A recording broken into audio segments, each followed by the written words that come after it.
welcome to Atlanta History Center's virtual author talk. We are featuring Robert Hamilton this afternoon, discussing his book, Martin Luther King Jr. and the Poor People's Campaign of 1968.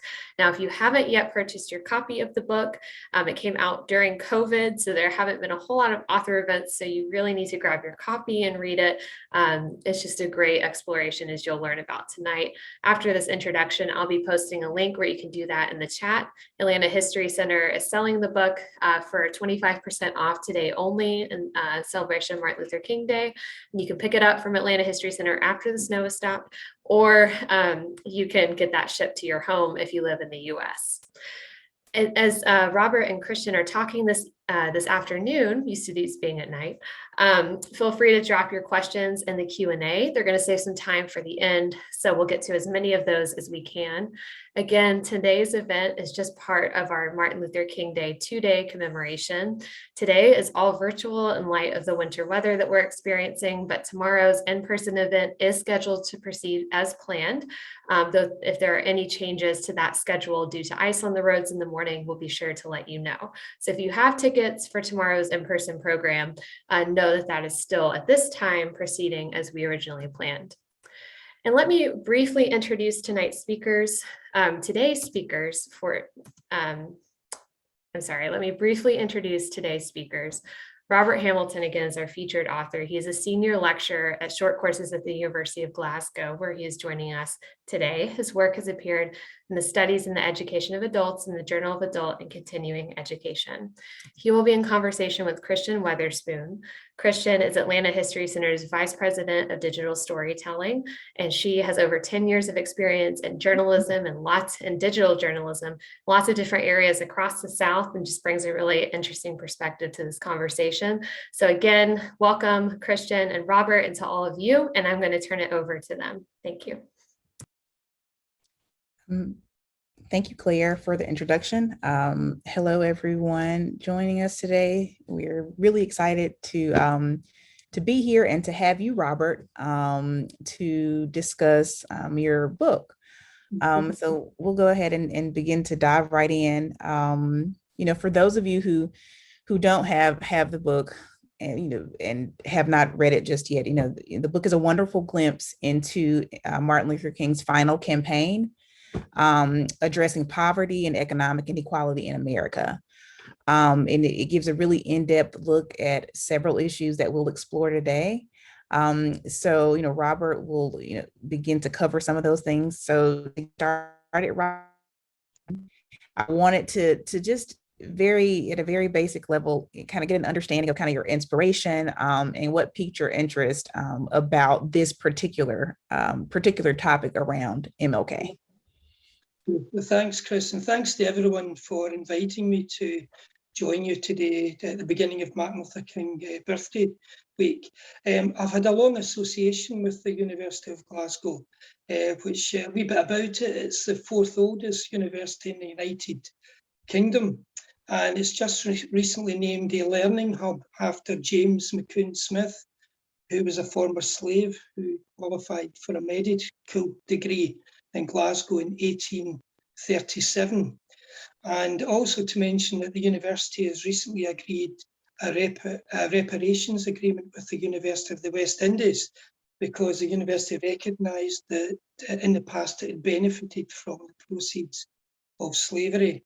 As far as I'm concerned, I work in a department that provides courses for undergraduates, but also for the public, and most of our courses are open to all. So I'm very much immersed in lifelong learning and adult education, hence my focus within the book on the Poor People's Campaign. And public engagement is a big thing for us, and I always enjoy getting out in the evening, and I've given countless talks to various civic groups. My specialism is really the USA since 1945, but I've taught all sorts of courses post 1876, post American Civil War. For example, my master's dissertation in American Studies looked at progressivism and Jane Addams' work in the settlement house movement in Hull House in Chicago. So my main interests are really in the civil rights movement and in social justice issues, and I have a master's and a doctorate in those areas. And when I go out and about, I really want to emphasise to the audience there is such great interest in America and civil rights and what's going on today, and American political history and American social history. So all sorts of things have come together to lead me to writing this book on the Poor People's Campaign. So that's just a wee bit of the background. I'll refer to some of that as we go through, just to illustrate broader points about the book. So yeah, to your point, I think, the book gives, like I said, a wonderful glimpse into kind of the international impact of Dr. King and his work, specifically, through the Poor People's Campaign. Again, for those who may not be familiar, give me a rundown of kind of, what this book is about and the Poor People's Campaign, just an overview of that. Great. Can I just take a few minutes over this, because I think it was help to set the scene, and we can begin Absolutely. to unpack the issues that will maybe come out in discussion and the questions. Well, first of all, important to say the book is part of the Morehouse College King Collection book series, and it's published by the University of Georgia Press. And my book is the third book in the series, and a special mention to my editors, Vicky Crawford, Walter Biggins has now moved on, and Thomas Roach, and Jason, who's involved in the marketing and publicity for the book. Now, this book series is intended to be scholarly, but also written in a style that's accessible to a general audience. And I think that's me, that's the way I approach most of my writing anyway, and the idea of taking King to new generations. And I've taken, I hope, an area that's less understood, the final 2 years of his life and his final campaign. The most recent book, just mention that as well, I think it's important.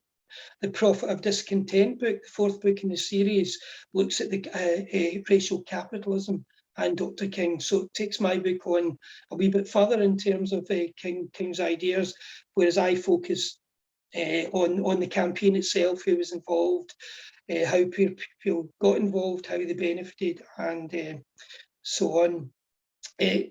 The Poor People's Campaign was a multiracial campaign against poverty, whereas King's previous campaigns, obviously some other groups supported King, but they were aimed at setting an end to segregation and the ballot. But the issue of poverty, as far as King was concerned, was reflected in every region amongst every group across the nation. What I try to argue in the book is that Dr. King alone had the vision, the standing, the knowledge, and I think his personality to carry off what was quite an audacious effort to try to end poverty in the United States. And I argue that he was very much a radical and revolutionary figure. Whenever I teach classes, people remember King or see King because of the I Have a Dream speech, and he's almost like frozen in time, August 1963, but it's less understood how radical he actually was, and I try to bring this out in the book. And he's an individual who stressed human rights as well as civil rights. He moved from civil rights to human rights in the course of his career, and he thought human rights, if they could be achieved, would lead to genuine equality. He spoke about campaigns for decency up until 1965, 66, but now this is about genuine equality. And in undertaking this research, I've discovered more and more about Dr. King, and I have to say that he was committed to the poorest in the land, people who had no voice, no power to influence the forces that shaped their lives, impacted on their lives, and he desired to help people who had nothing shape their own futures. So I'll just go on a wee bit longer just to give the background to the book, Chris, if that's okay. So as I say, it was a multiracial coalition of the poor. It was announced by Dr. King in December 1967 after much discussion within the SCLC, and the planning took place in early 1968, and in May through June 68, poor people built a camp in Washington called Resurrection City. Now, obviously, as everyone will be aware, King himself was assassinated on April the 4th, 1968. So he didn't live to see the realisation of his dream to dramatise poverty in the nation's capital city and to encourage politicians, force politicians to bring forward legislation to address poverty and all its manifestations. So the book looks at how, in his final years, Dr. King moved, as I said, from civil rights to human rights. This growing appreciation by Dr. King by 1965 through 66, that the Civil Rights Act of 64 and the Voting Rights Act of 1965, whilst landmarks and people move mountains to achieve those, had done little to alleviate the economic conditions of the poor. And he talked about the shortfalls of the war on poverty and its absence of redistributive policies, for example.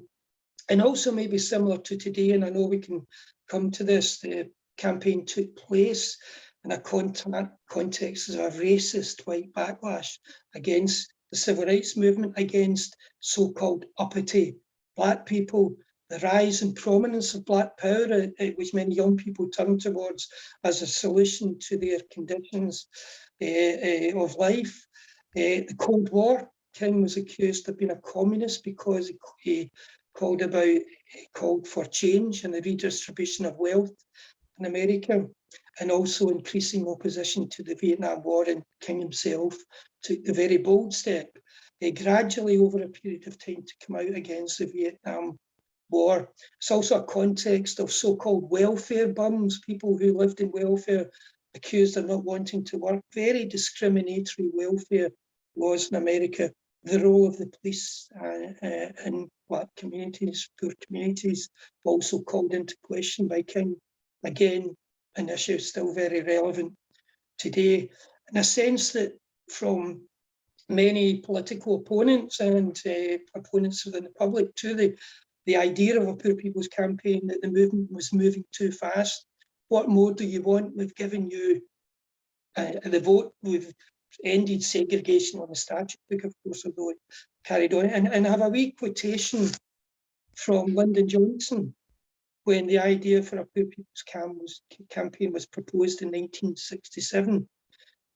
And in fact, it was Ramsay Clark, his Attorney General, who said that Lyndon Johnson hated to see these pitiful poor people with their psychotics and their ugliness and misery sprawled in the monument grounds in Washington. This really hurt the president. Now, the whole point of the campaign was not to show the ugliness of people, but the ugliness of poverty. But here they were camping in May through June 1968, and we'll talk about that again in much more detail later, in the shadow of the great monuments in front of the Lincoln Memorial. And this upset President Johnson, and he didn't want to see this. And he felt, of course, that he had done so much, and he felt betrayed when King broke with him and moved forward to when he came out against the Vietnam War, and also as the Poor People's Campaign began to take shape. So just very briefly, I think I look at the period 65 through 68, the Watts Unrest in 1965, and over 30 people lost their lives, and King rushed to Watts, and a young man said to him, "We won." What did he mean by that? He meant that the eyes of the world were on the conditions in Watts in Los Angeles. And for King, these people were unheard. They had no voice. And he felt if they had been able to have marches and demonstrations, then they could have channeled their rage and frustration. He didn't condone the violence, but he didn't condemn it. He understood the circumstances that led to this unrest. And that carried, of course, straight through to 1968, urban unrest. And King also went to Chicago, a final piece in the jigsaw in 1966, to try and create an open city to bring an end to the slums. And during their marches, they were amazed to find first and second generation Americans telling them to go back to Africa, Nazi-like slogans and so on, and missiles thrown at the marchers. And King said the racism was worse in Chicago than he'd experienced down south in Mississippi. So just to round this part off, Chris emphasised it was his final campaign, although he did not live to see it through. And the issues that he raised are familiar to those of us today. For example, he spoke about the need for a campaign was because it was about the stability of a civilization, the potential of free government, and the simple honour of men. All of these things were all at stake And he described America as a country rocked by bitterness, despair, and frustration that threatened the worst chaos, hatred and violence any nation had ever encountered. Now, some people said he exaggerated the situation, but when you think about all that's going on, the anti-Vietnam War demonstrations, the generational struggle, Black Power, more radical Black voices, the Vietnam War. So King, in the context of a divided nation, predicted inaction would lead to class conflict and national ruin. So he really believed in the importance of a Poor People's Campaign to bring about genuine equality in the nation. And he said that, in just a final quotation, he counselled that the only way to avoid chaos was to take the necessary steps to stop the divisions between affluent Americans, whom he said were locked in the suburbs of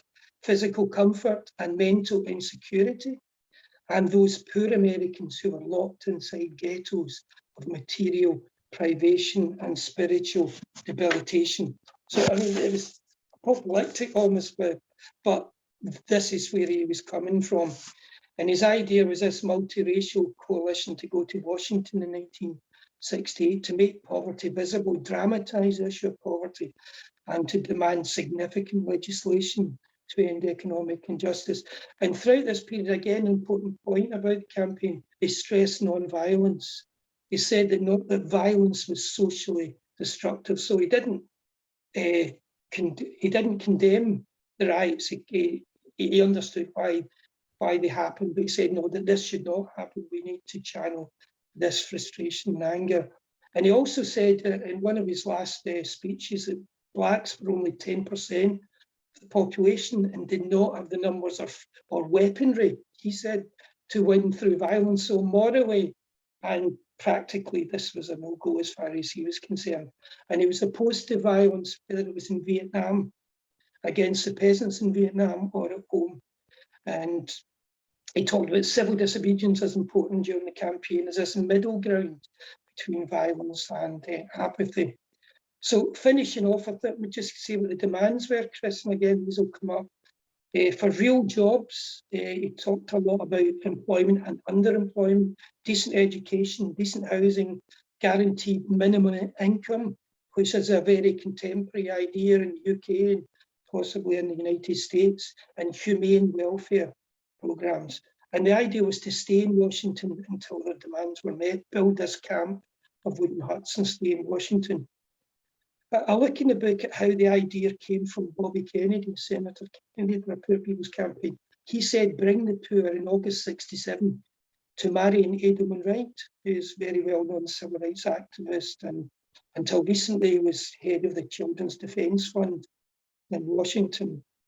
And so Bobby Kennedy said, get in Lyndon Johnson's face, bring the poor people to Washington. Of course, Bobby Kennedy in August 1967 had his own political ambitions, possibly to run for the presidency the next year. But I do argue, although Marion Edelman Wright took this idea to King, that was King's idea because he'd been talking for years about the possibility of a coalition of the poor from 1964 and certainly from 1965. And it came at a point for King in August 1967 that he was in despair over the many forces treading in on him. And some of his closest aides were concerned that he seemed so low and they were worried about his well-being. But this was something really important for him, and it offered a way forward against all these different events and the chaos in the United States. So he announced the campaign in December 1967, and it was organised in early 1968. And although he was assassinated in Memphis when he went to support the poor sanitation workers, he thought that was part of the deal. You can't go to Washington if you don't go to Memphis, you see. But the poor people carried on in his name, and they built this city called Resurrection City in Washington in the shadow of the Lincoln Memorial, and it opened on May 13th and closed on June 24th. Only 6 weeks, but they achieved so much during that period. And what I try to do is say that the campaign has been undervalued, misunderstood, and I try to revalue and reflect on the campaign. And I focus on low-income people who were part of the campaign have been neglected up until now by most people who have written about the campaign. And I look on it as an educational exercise coming from my adult education background. I mean, even people who just join a campaign, they feel empowered. They feel they're doing something that's important, and I draw on social movement theory to try to illustrate the broader conclusions of the book. And I argue what King tried to do was develop this new form of social protest, this multiracial coalition of people going to camp in Washington, and it allowed the participants to develop their own social knowledge and understanding. Why are people poor? Don't blame the victim, and what can we do about to change our circumstances? And just last point, and then you come in, Chris, is that King believed it was a duty of poor people and oppressed peoples to do something about their circumstances. So it's okay complaining, being angry, frustrated, but he wanted them to do something to shape their own future. So that's a big picture of the book. Yeah, such a growth too in that. I want to drill down into, the book explores the education that Dr. King himself had to undergo. And although, the campaign, happened in 68, there were years, before, of education on his own that he had to, to undergo to really pull together the tenets for the actual campaign. Really fascinating. Talk to me a little bit about, what that was and what that education consisted of. Well, the education consisted of meeting poor people in Watts in Chicago, beginning to realise the shortfalls of the war on poverty in terms of top-down management, limited jobs at the end of the training programmes, underfunding of the war on poverty, especially with the hemorrhaging of funds to fund the Vietnam War. So I think it was a process that was already, this thinking was already there with King. Even as early as 1961, he described segregation as economic enslavement. But his priorities in the early years of his career were social and political, social, an end to segregation, political, the right to the ballot. But I think it was particularly the unrest in Watts, which allowed him to go there, see the conditions that people are living in, the unemployment, the poor quality education that children received, and you realise that something more radical had to be done in order to change people's circumstances.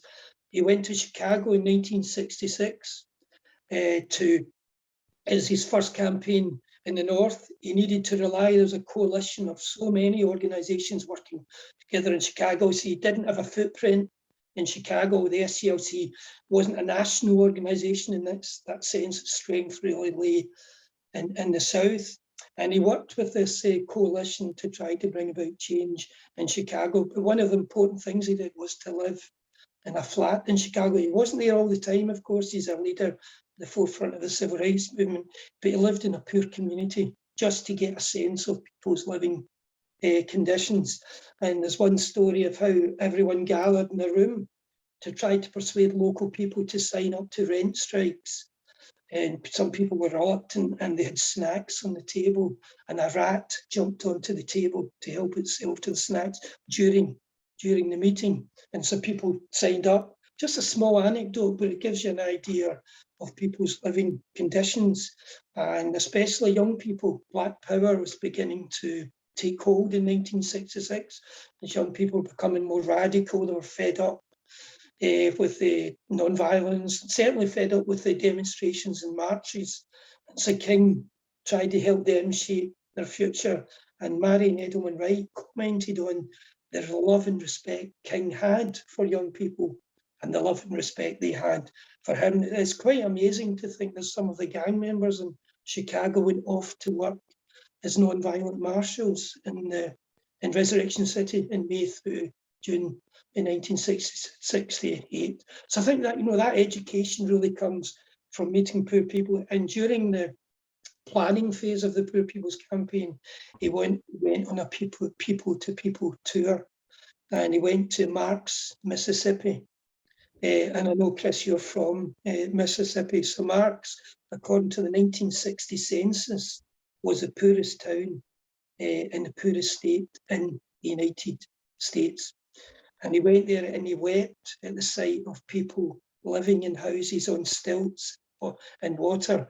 And one woman, I was a school teacher, in fact, trying to feed school children who had no lunch with some apples. And it followed on, in fact, also from a number of Senate hearings. I should have mentioned that Marion Edelman Wright facilitated and Bobby Kennedy led delegations down to places like Mississippi prior to the launch of the Poor People's Campaign. So all of that, I think, was King's education. The political elites in the United States and others were aware of these things because of the evidence coming forward through the Senate hearings and so on. But who was prepared to do something about it? And Dr. King was determined to do something about it. So I think his education was at the grassroots, and that allowed him to see people's circumstances, and he felt as a leader he should do something about it. You know, again, the book, also delves into how kind of the structure of the civil rights movement, moving out of, being deeply embedded in the South and moving into the North and into the Midwest. And, obviously it's extremely interesting to see, just the sheer difference in how, how racism and economic and, civil, inequality manifested itself in different places and in different locations. And I think, I don't want to miss how, you talk really intently in the book about, Dr. King's kind of mental state as he went through this campaign. He was depressed. He was, visibly shaken at a lot of what he saw. And I think that's important, in a portrayal of him as a human, as an entire person. So, and I think it also, you also talk, a bit about, again, maybe even a bit of a fracture kind of within his group. Talk a little bit about the exploration of that in the book. Yeah, well, one of the interesting opportunities I was given was to meet Bernard Lafayette, who was the national coordinator of the Poor People's Campaign in 1968. And I first met Bernard in 2014 when I was working in some academic journal articles, and the book contract then, I think, I was able to get it because I'd written those articles. And Bernard said that all of them were young. He said a lot of them were quite vain. I don't know if he meant himself also. They had their own ambitions. They had their own projects within the SCLC. So when King proposed the idea of a Poor People's Campaign, there was a lot of opposition. People like Bayard Rustin, who was a very close confidant, as I'm sure you know, of Dr. King. And some of them said, oh, there's unfinished business down south and voter registration, which was true. Jesse Jackson was one of the main opponents, from what I could gather from my sources and the evidence, because he was running Operation Breadbasket project. And so all of them, they weren't clear as to the way forward, and it certainly wasn't on towards a national campaign against poverty. There was also the political realities. Do you alienate President Johnson even further? You look at other organisations within the civil rights movement. Adam Clayton Powell apparently didn't want King to come to New York. It's one of the reasons he ended up going to Chicago, because there was a coalition of groups willing for him to go there. You had the NAACP didn't want to support the campaign initially, but eventually came round. And then it was all the opposition that King faced generally, and it almost broke him. Apparently, he said he was deeply wounded by the fact that other Black leaders no longer saw him as a force in the fight for racial justice. So all of these, if you feel like, different points were bearing down, and King. But having said all that, of course, when Marion Edelman Wright went to give him the idea of the Poor People's Campaign from Senator Bobby Kennedy, he described her as an angel sent by God. And Marion Edelman Wright mentions this in her autobiography, that experience. His demeanour, he was very, very down. So there were points, and also during the Memphis sanitation workers strike, when there was some violence in the march. It was intended to be a non-violent march. And the press said, oh, violence follows him around. And a number of black leaders came out against King at that point. The FBI, of course, had been after him since the beginning, but the Poor People's Campaign, they saw as, J. Edgar Hoover saw as un-American. He was regarded as a communist, a troublemaker, an agitator. So they intensified their surveillance of King. And in fact, the mule train, which was one of the 9 legs that went to Washington, the wagons pulled by mules, was infiltrated by informers, and there was all sorts of misinformation going out to try to bring discredit to the campaign. So King faced a lot of opposition, but even from within his inner circle, about the idea of a Poor People's Campaign for a number of reasons. It was too dangerous, it was unachievable, people did own projects, and so on. And it was Bernard Lafayette, who was one of the key figures, who persuaded people to commit some of their funding for their own projects towards the Poor People's Campaign. But it was a constant battle for King, I would argue, to bring people on board. And it was only, I think, even he could possibly say, just before he was assassinated, he managed to bring people on board. But certainly his assassination, it could have gone the other way, but people seemed to coalesce and were determined to carry on in his name. And I talk about that in the book also. So I think the book mentions a $3 million price tag for pulling together this the entire campaign, which would have been the largest the SCLC had ever undertaken. And again, speaking to just the enormity of the campaign itself. In that same vein, talk to me a little bit about kind of the layers, the organization, which is really fascinating to read about. I mean, you hear in general about the Poor People's Campaign, but to read about the layers and the organization. Yeah, talk to me a bit about that. I think there's so much detail that's so important. But just to briefly mention the Memphis Sanitation Workers' Strike 68, King went off there fighting for the right to unionize, decent wages, decent conditions. That for him was the PPC and the small scale. The impact on the campaign was significant. That people then decided we will go ahead, and people he had called King himself before his December 67.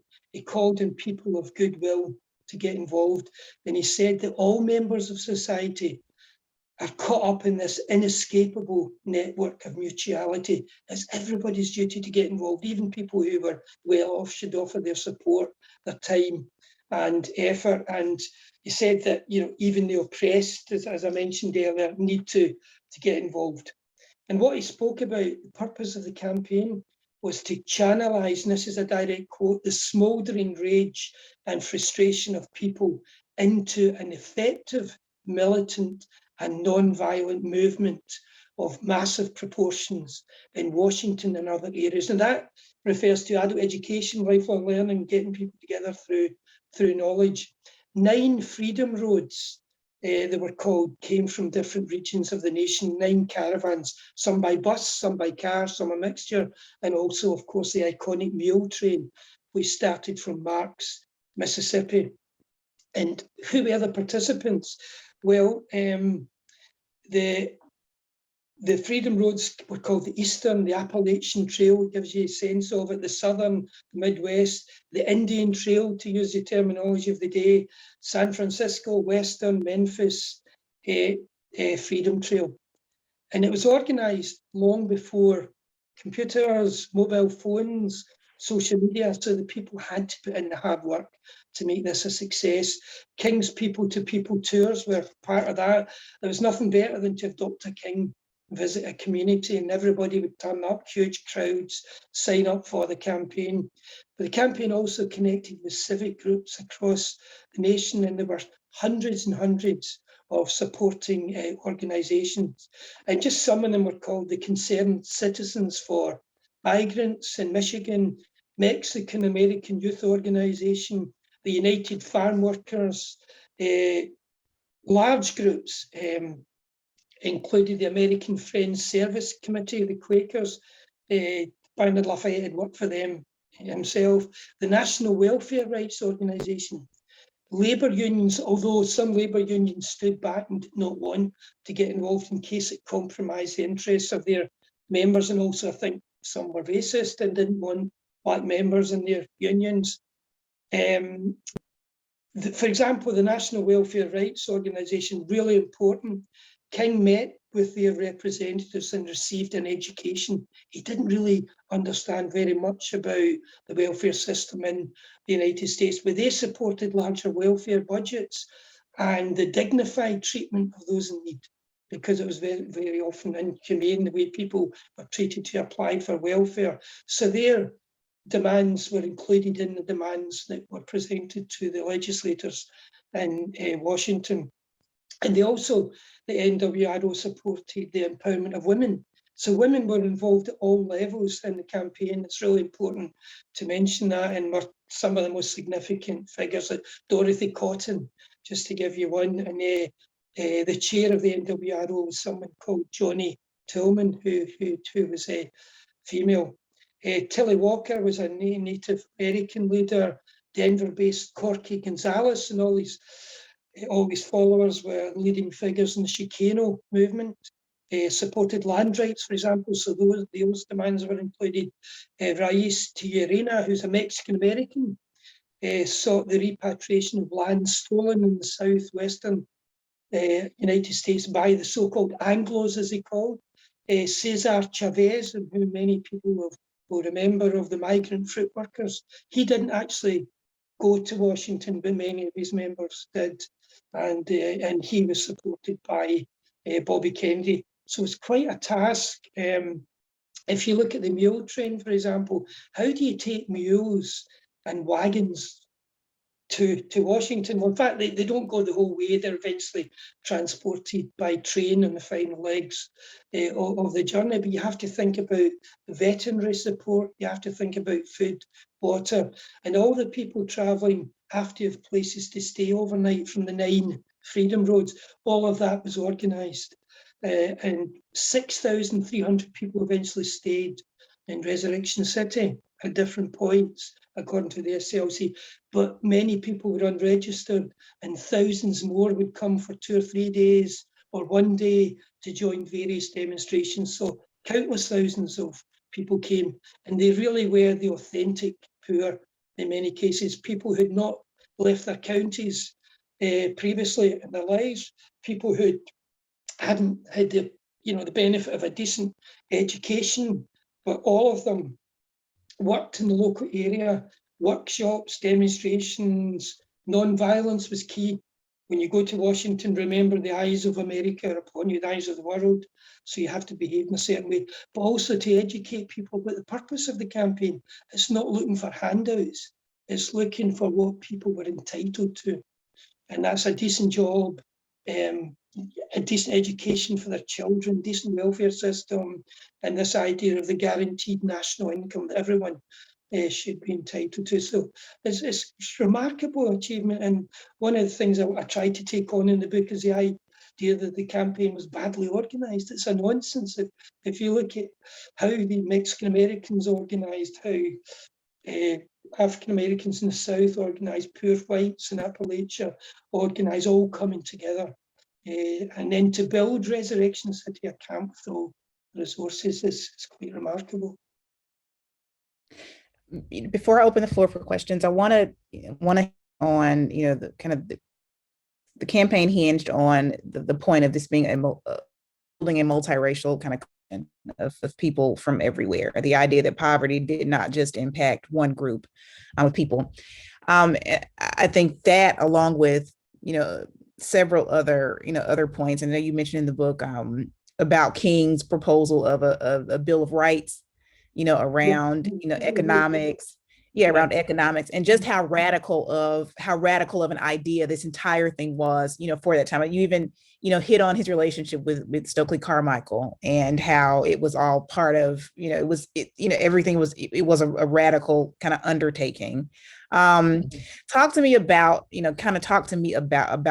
some of those ideas and, specifically kind of the building of this multiracial coalition? Well, the Budget for Freedom was not just down to King, of course. It was written in 1966, and King wrote the foreword for it, and it was people like Bayard Rustin who were involved in that. So a whole host of very important, influential people came together to come up with the idea of the freedom, the Budget for Freedom. And that was taken forward into the campaign, the Poor People's Campaign, with the so-called Bill of Economic Rights as opposed to the Bill of Rights. And it's all the things that I mentioned: decent housing, decent education, access to a humane welfare system. All of those things were written into it. But obviously when they go to Washington, you had all the multiracial group who do coalesce in many respects, but some of them have their own agendas. And what brought them together was the issue of poverty. But for example, the First Nation group were interested in the return of stolen land. So that caused tension at different points when everyone was in Washington. And also, I think, brings to mind the loss of King and what that meant. And it's all what if. But King, the first step he'd taken when he realised that this needed to be a multiracial campaign, Watts, 1965, he was given data that there were many, countless poor whites in America, and he was astonished. He said he was astonished.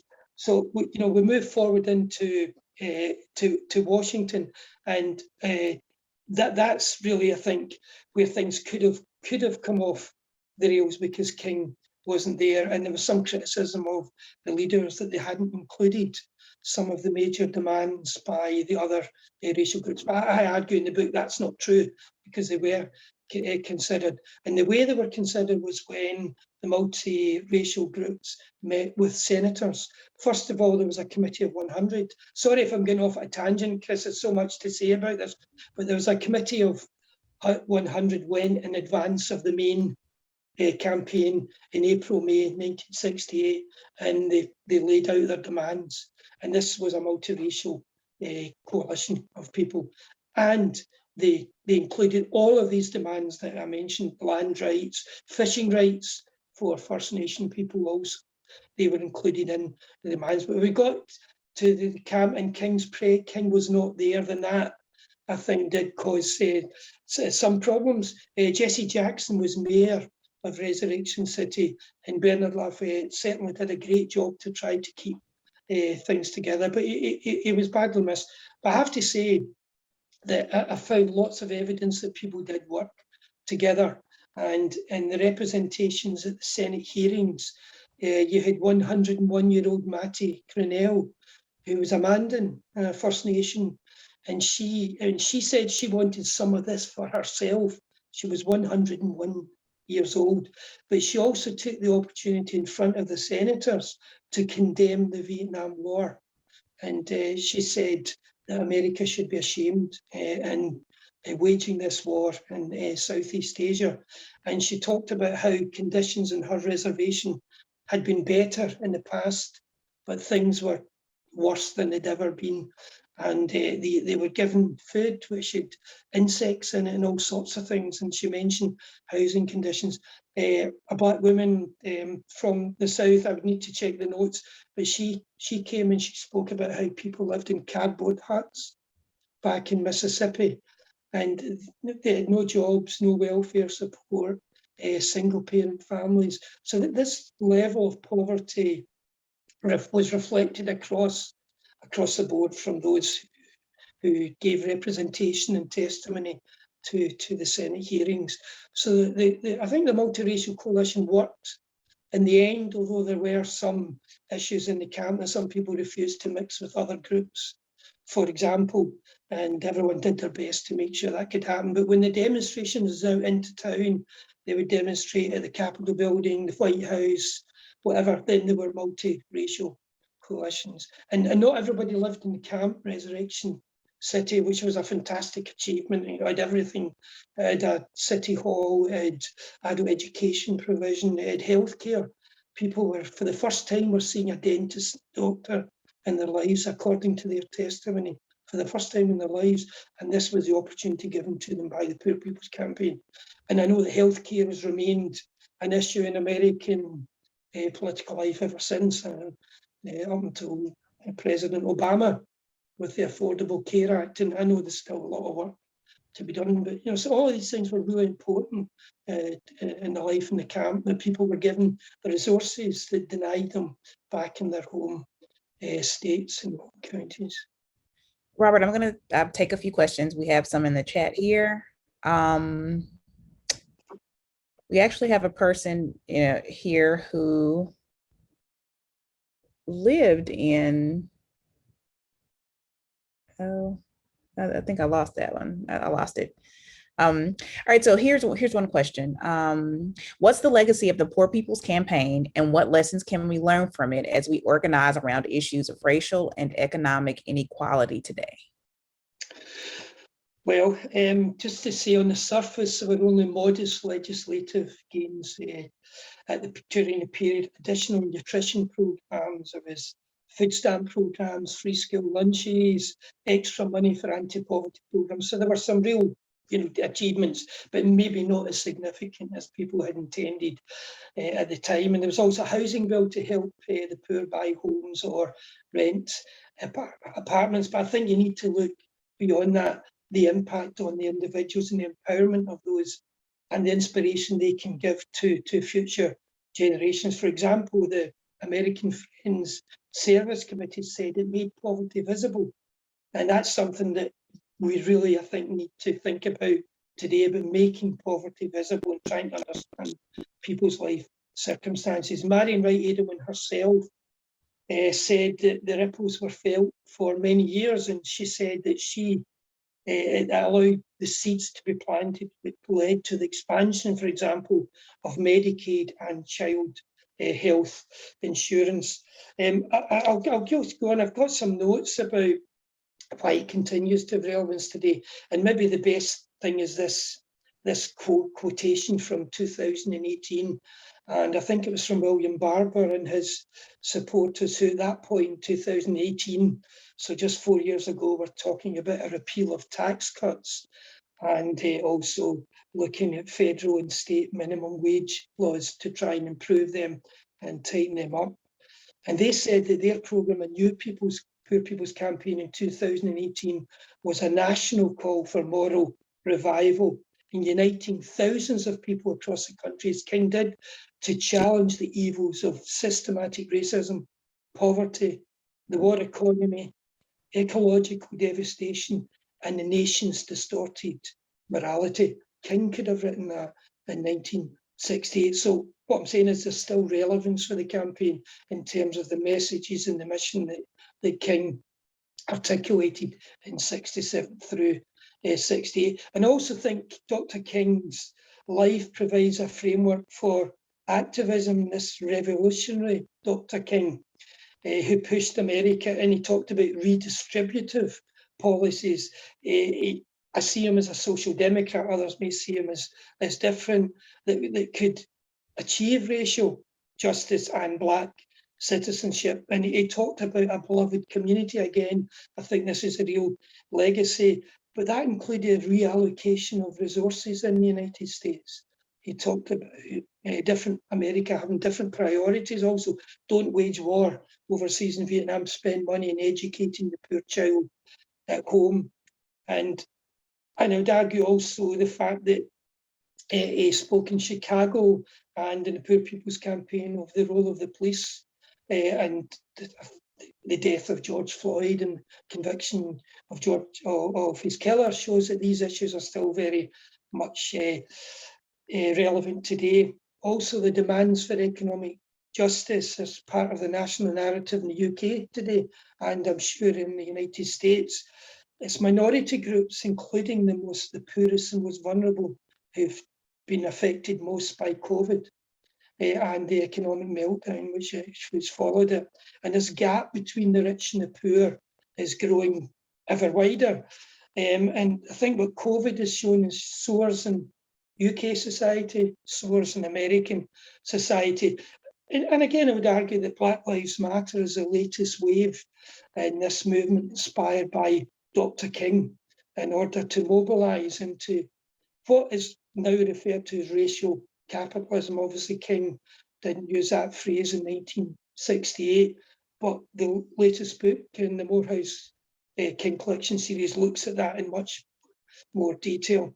So it's more important than ever that we address these issues. I know, Chris, in our previous conversation and preparing for today, we talked about how segregation still holds sway, local, national, state policies, gentrification, zoning, tax codes, all these kind of things. And even the backlash against the Black Lives Matter movement, which is mirrored here in the UK, in some respects mirrors the racist backlash against King and the Poor People's Campaign in the 1960s and earlier, during the early years of the civil rights movement. And I probably thorny subject, there may be different views, but what in the UK was seen almost as domestic terrorism in America in January the 6th, intended to stop activism. King faced so much, daily threats to his life. And all of his followers in the Poor People's Campaign and before, countless thousands, were prepared to put their heads above the parapet. So there's inspiration and a legacy there as well. And also, I would argue, adult education and the importance of knowledge and learning. King's idea that anger, frustration, understandable, easy for me to say in Scotland as a Scotsman, but to mobilise and organise to try to make a difference, that was key. And the organisation of the Poor People's Campaign in an era before computers and so on is so remarkable. So I think all of these things are so important, I think. Robert, I have another interesting question here, and you address it you just talk about it somewhat in the book, but I'd really love to kind of hear you talk about it now. This question actually comes from a person who lived in Resurrection City for part of the campaign, which is incredibly awesome. Thank you for being here. But the question is, can you project how the massive effort in DC might have been the same with King's presence and how it was different with King no longer alive and leading the campaign? You know, I talk in the book about the paradox where King's presence was there, but was so sorely missed. And, you know, it's almost quite emotional to think the difference he could have made, but it's one of the great what ifs in history, if only Dr. King had lived.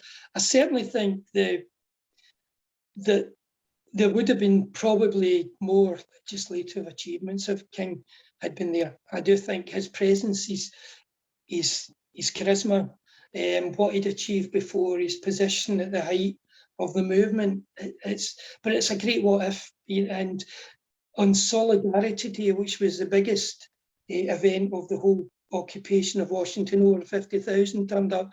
All the banners in the crowd were about Dr. King and mourning his loss. And Coretta Scott King spoke, and she had her family with her. She was one of the key addresses that day. So it is hard to prove, but I do feel that things would have been better.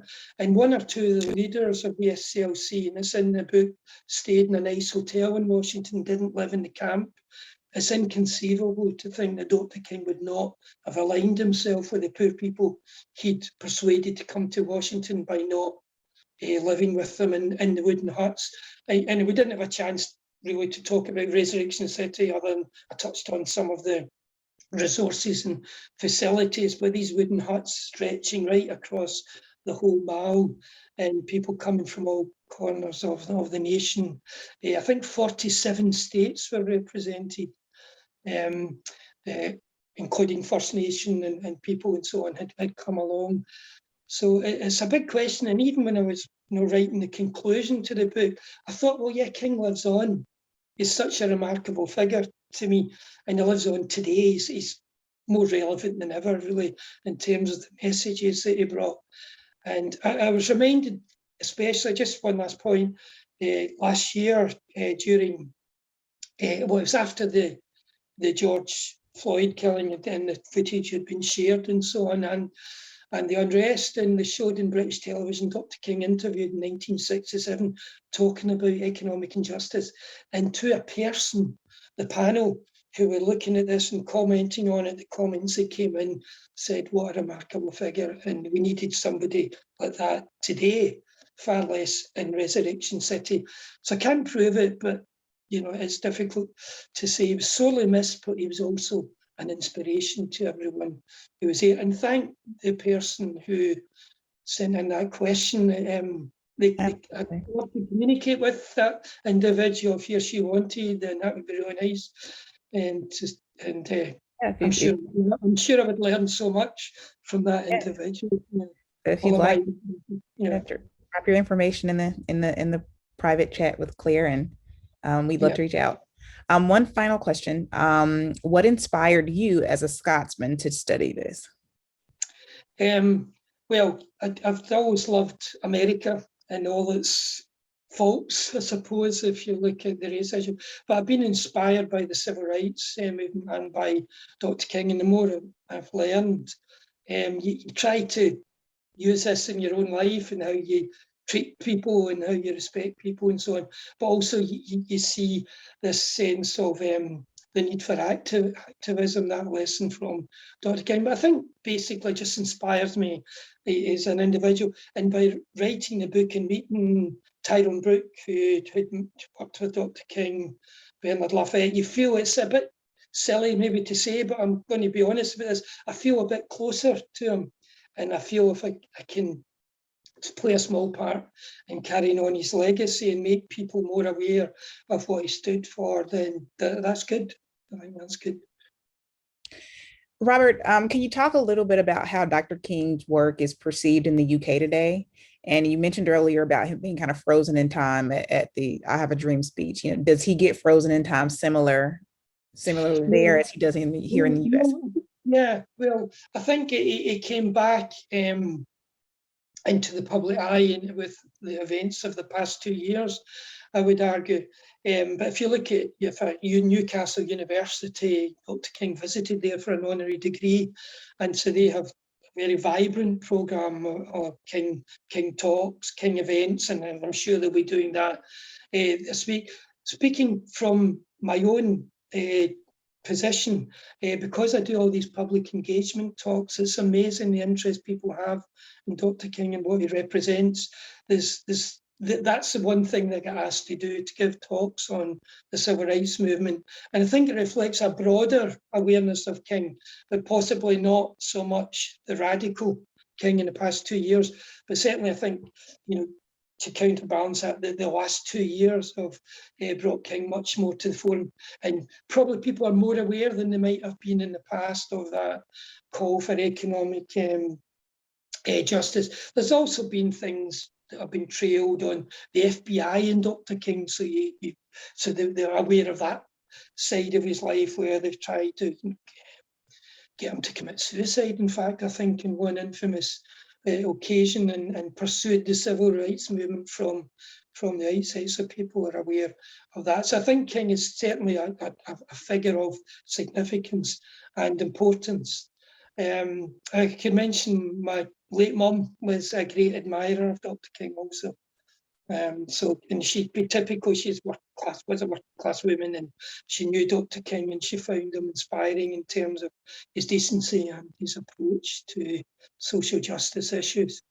So yeah, I would say, but more needs to be done, obviously. We need to keep this going, and hopefully this event helps, and certainly to put them on the map again. You mentioned in our earlier conversation in prep for this about you being really inspired by Dr. King's empathy, and I think that you talk a lot about that. You talk a lot about that in the book, and yeah. Do you want to share anything about that? Yeah, no, I think it's humbling to appreciate. I mean, this man could have had a nice middle class existence, a point person, if you like, as a minister with his own congregation and so on. And the fact that he threw his lot in with poor people from the outset is inspiring, and that carries straight on through his life. And the fact that he wept on at least 2 occasions at the abject poverty and conditions that people experienced, and also to on a daily basis to receive threats to the lives of him and his family, and to carry on, to move against even the wishes of his inner circle on a number of occasions, because he thought it was right. Memphis, the sanitation workers strike, when he was counselled not to go, and it's a distraction. They said the big pictures, poor people's campaign. These people are poor. If we don't go to Memphis, then why bother going to Washington? All of these things that you living in the flat in Chicago, though I agree he wasn't there all the time, but the fact, the love that young people had for him, and after the disturbances at the march in Memphis, they turned up to see him and apologise. They were really sorry, and we didn't want to let you down, and this is I just got out of control, I think was their excuse. Whether that was true or not, I don't know, but it was genuine. They didn't want to let Dr. King down. So yeah, just, and the fact, as I said before, just feeling close to him is important for me, and you know, it gives you that inspiration to do things. And I'd like to do more research and more writing, of course, also, and I could carry on doing that. Yeah. Well, I think that's a great place to end. Thank you so much, Robert. Wonderful conversation, wonderful book. And thank you for the time. I'll turn it back over to Claire. Yeah, and thanks, Chris, for making me feel so at ease. Yeah, wonderful. Thank you. Thank you. Thanks. Thank you, Kristian and Robert, for that really interesting conversation. There's so much more where that came from. If any of that was interesting to you, the book is available from Atlanta History Center's Museum Shop and from UGA Press. It's called Martin Luther King Jr. and the Poor People's Campaign of 1968. So thank you both again for that great conversation. Thank you to our audience for all of your great questions and for being with us this afternoon. If you'd like to attend more virtual events today, we have a talk coming up with author Dee Gillespie at 2:30. She's going to be talking about the Citizenship Education Program, a project of the SCLC, to help folks register to vote prior to the Civil Rights Act. So that'll be at 2:30. She'll be in conversation with Chris again for that one. And then tomorrow, as we mentioned, we'll hopefully, fingers crossed, be having our normal in-person MLK Day event. So if you have tickets for that, just keep looking at our website to ensure that we'll start on time. But we still have some more opportunities to engage that day. So I'm going to put a link in the chat. We have both a virtual talk tomorrow with Mary Frances Early, who is the first Black graduate of the University of Georgia, and talks about her experiences in her new memoir, The Quiet Trailblazer. And then tomorrow evening, we'll have an in-person event that we actually still have tickets for with author Art Dunning, talking about his new book as well. So lots of great things coming up. We hope you're able to join us. Kristian and Robert, thank you again. And I hope everyone has a safe and wonderful rest of your Sunday. Okay, thank you. Robert. Bye. Bye. Bye.